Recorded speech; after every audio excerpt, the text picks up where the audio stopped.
Bismillahirrahmanirrahim. Assalamualaikum warahmatullahi wabarakatuh. Alhamdulillahirabbil alamin wa bihi nasta'inu ala umuri dunya waddin. Wassalatu wassalamu ala sayyidil mursalin wa imamil muttaqin nabiyyina Muhammadin wa ala alihi wa sahbihi wa man tabi'ahu bi ihsanin ila yaumiddin. Allahumma inna nas'aluka ilman nafi'a wa rizqan thayyiban wa amalan mutaqabbala. Rabbana zidna ilma warzuqna fahma waj'alna minas salihin, amma ba'd.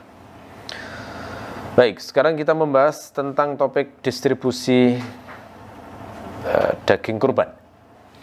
Kita sudah mengetahui di mazhab Asy-Syafi'i, daging kurban itu pada dasarnya dibagi menjadi 3 bagian. Ya, untuk mendistribusikan daging kurban itu, maka daging kurban dibagi menjadi 3 bagian. Pertama, untuk dimakan sendiri. Jadi orang yang berkorban itu makan sendiri daging kurbannya, begitu ya. Kemudian yang kedua adalah disedekahkan. Disedekahkan kepada fakir miskin, berarti pada orang yang butuh. Kemudian yang ketiga adalah dihadiahkan kepada tetangga atau saudara atau teman, bahkan ke orang kaya juga boleh. Nah, apa bedanya sedekah dengan hadiah? Nah, itu beda memang. Sedekah itu pemberian pada orang yang butuh. Tidak dinamakan sedekah kalau tidak diberikan kepada orang yang butuh. Jadi kata kuncinya sedekah itu harus pada muhtaj, orang yang butuh. Tidak dinamakan sedekah kalau tidak diberikan pada seorang muhtaj. Kita memberi uang kepada seorang pengemis yang butuh, itu kita nyebutnya sebagai sedekah. Ya.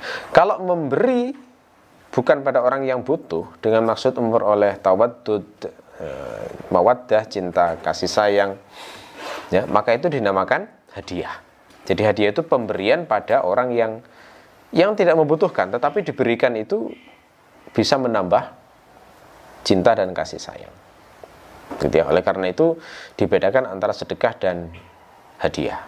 Ya. Jadi ketika dikatakan daging kurban itu diberikan sebagai sedekah, berarti itu mencari orang yang butuh, orang yang miskin, orang yang senang kalau dikasih daging dan dia memang kelaparan.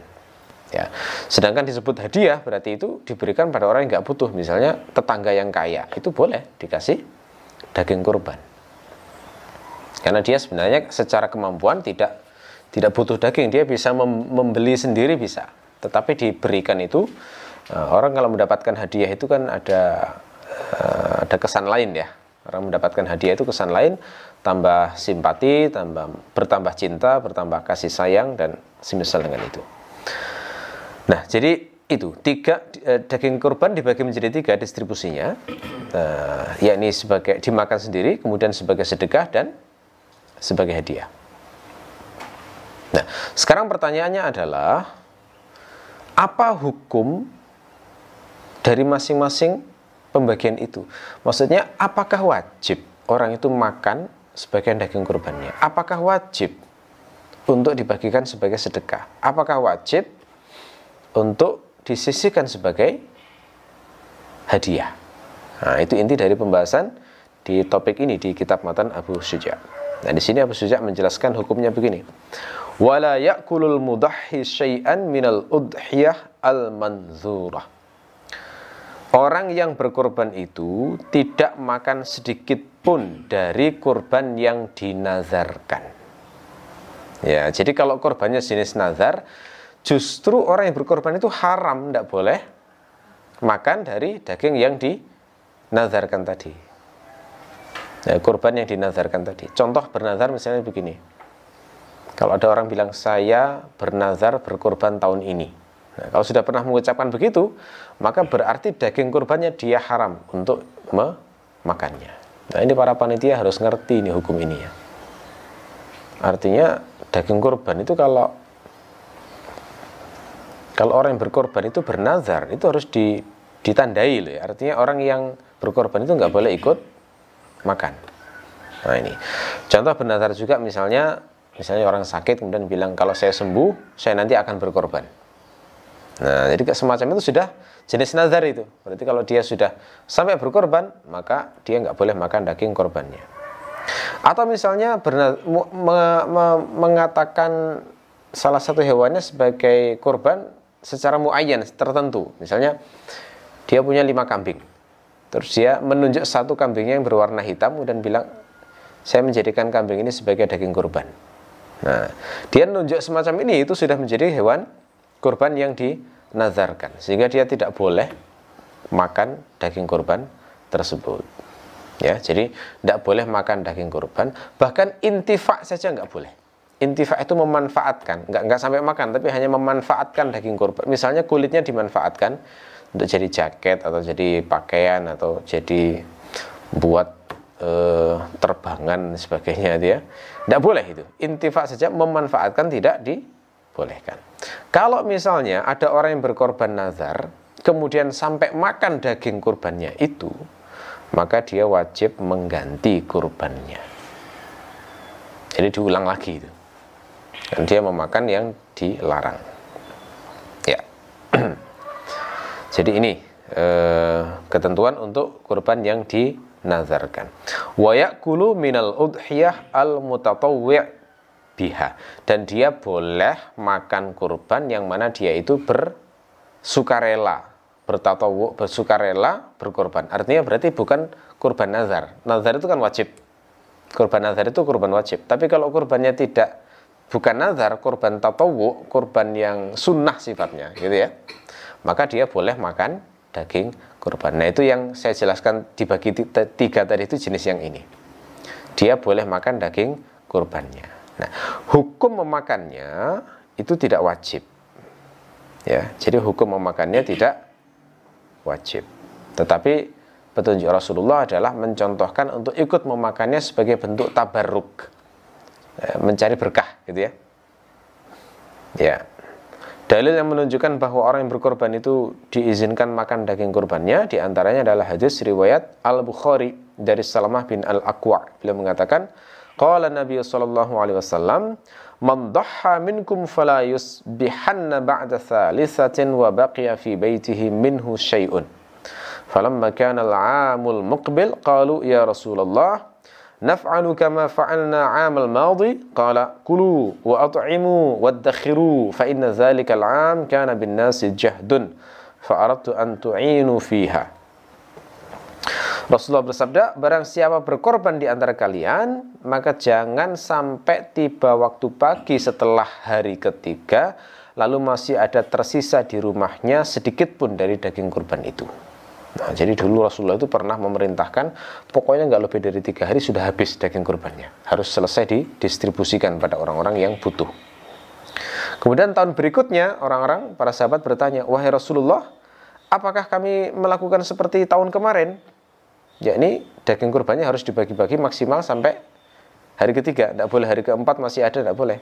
Kata Nabi, kulu wa at'imu waddakhiru, makanlah, kemudian berikan pada orang lain dan simpanlah. Karena tahun itu orang-orang mengalami paceklik yang kemarin itu, dan saya ingin kalian membantu mereka menghadapi paceklik itu. Nah, jadi untuk tahun yang ditanyakan sahabat ini ternyata Rasulullah tidak memerintahkan supaya dibagi-bagi semuanya, tapi boleh disimpan. Menunjukkan apa? Berarti orang yang berkurban boleh makan daging kurbannya. Gitu ya. Jadi yang semacam ini contoh bahwa sebuah hukum berilat. Ini contoh hukum berilat itu semacam ini. Jadi larangan menyimpan daging kurban di tahun sebelumnya itu maknanya Rasulullah ingin membantu orang yang sedang menghadapi paceklik, gitu loh.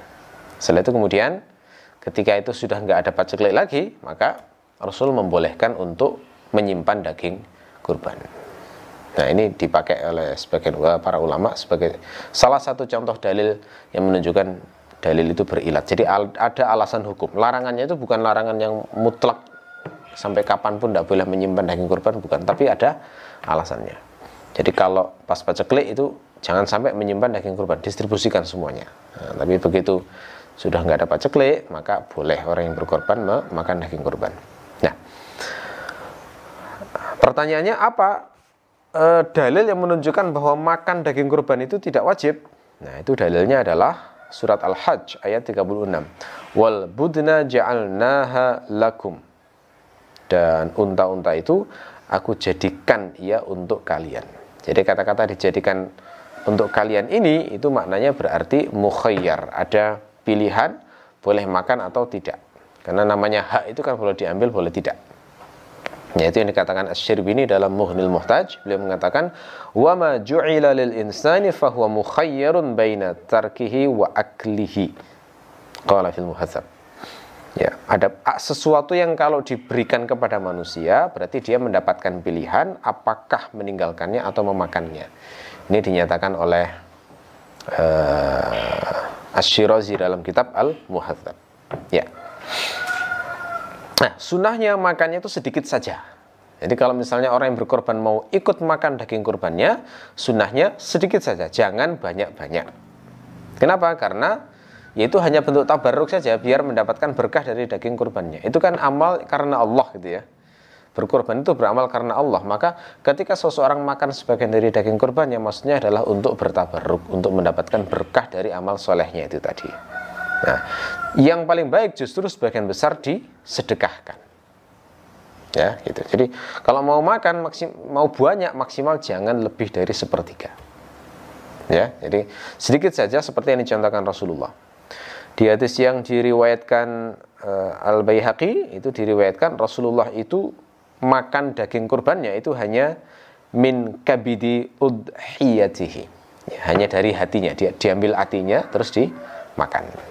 Jadi Rasulullah milih hati ya untuk dimakan.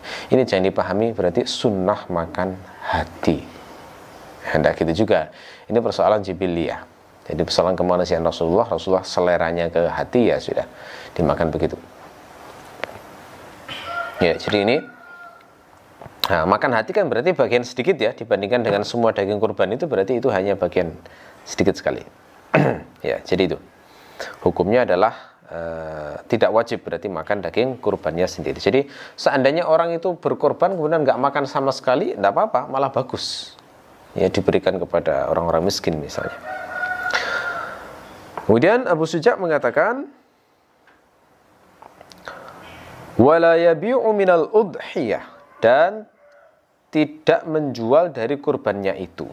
Nah, jadi tidak boleh, haram hukumnya menjual daging kurbannya. Kenapa?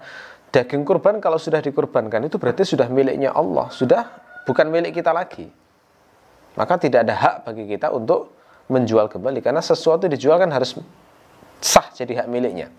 Daging kurban ketika sudah dikurbankan maka itu hak milik Allah. Dan Allah memerintahkan dibagi dengan pos-pos tertentu yang sudah dijelaskan dalam dalil. Maka tidak boleh dijual, meskipun hanya kulitnya. Ya, kadang-kadang kan kulit kan nggak bisa dimasak gitu ya. Terus orang mikir sudah dijual aja lah. Nggak boleh. Kulitnya pun juga harus didistribusikan, harus diberikan, nggak boleh dijual. Bahkan nggak boleh juga dijadikan upah untuk membayar tukang bolengnya, nggak boleh.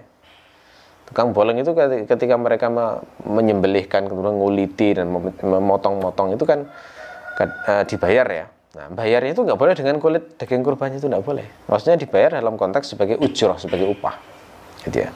Tapi kalau misalnya tukang bolengnya diberi kulit itu dalam konteks dia bagian dari fakir miskin atau sebagai hadiah, boleh. Jadi gitu ya, harus dibedakan. Jadi kalau itu dijadikan akad, misalnya tolong sembelihkan kurban saya, nanti upah kamu adalah kulitnya. Nah, itu nggak sah, nggak boleh itu. Kenapa? Karena itu harus diberikan secara cuma-cuma, tidak boleh dijadikan sebagai kompensasi dari akad ijarah. Ya. Kenapa nggak boleh dijual atau dijadikan sebagai transaksi itu? Karena ada dalilnya. Misalnya hadisnya riwayat Al-Baihaqi dalam As-Sunan Al-Kubra dari Abu Hurairah, Rasulullah bersabda, "Man ba'a jilda udhiyatihi fala udhiyata lahu." Barang siapa menjual kulit kurbannya, maka tidak ada kurban baginya. Jadi tidak, seakan-akan tidak sah kurbannya begitu ya, kalau seseorang menjual kulit dari daging kurbannya. Ya. Ya, jadi saya ingatkan lagi, tadi kan intifak menggunakan kulit itu kan nggak boleh pada kasus kurban nazar. Tapi kalau kurbannya kurban tatawu, kurban sunnah, maka orang yang berkorban boleh. memanfaatkan kulitnya. Jadi misalnya dibagi-bagi, nggak ikut makan, tapi kulitnya diambil dijadikan sebagai jaket misalnya, boleh. Ya, jadi yang nggak boleh hanya kasus kurban nazar. Kalau kurban tatawu atau kurban sunnah, maka itu boleh dimanfaatkan. Wa yut'imul fuqara wal masakin, dan memberi makan orang-orang fakir dan miskin. Nah, ini yang bagian yang ketiga. Jadi jenis kurban yang ketiga adalah apa? Distribusi yang ketiga adalah menyedekahkan hewan kurban itu dagingnya. Dan ini hukumnya wajib. Mendistribusikan hewan kurban di sini hukumnya adalah wajib. Ya. Dasarnya apa? Dasarnya ada surat Al-Hajj ayat 28. Fakulu minha wa at'imul ba'isal faqir.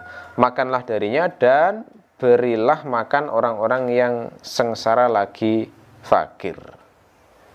Nah, jadi ini diperintahkan oleh Allah untuk memberi makan orang-orang yang sengsara dan fakir, menunjukkan ini wajib ya. Jadi hukumnya ternyata beda-beda. Kalau dimakan sendiri hukumnya nggak wajib, kalau sedekah hukumnya adalah wajib. Nah, kalau hadiah, nah itu hukumnya boleh juga, jadi tidak wajib. Jadi yang wajib hanya satu-satunya yang wajib hanyalah untuk yang fakir dan miskin. Ya. Jadi misalnya harus milih antara ngasih orang miskin atau ke orang kaya, maka utamakan yang miskin. Ya, sedekah lebih utama daripada hadiah. Ya. Untuk hadiah dan dimakan sendiri itu disunahkan jangan sampai lebih dari sepertiga.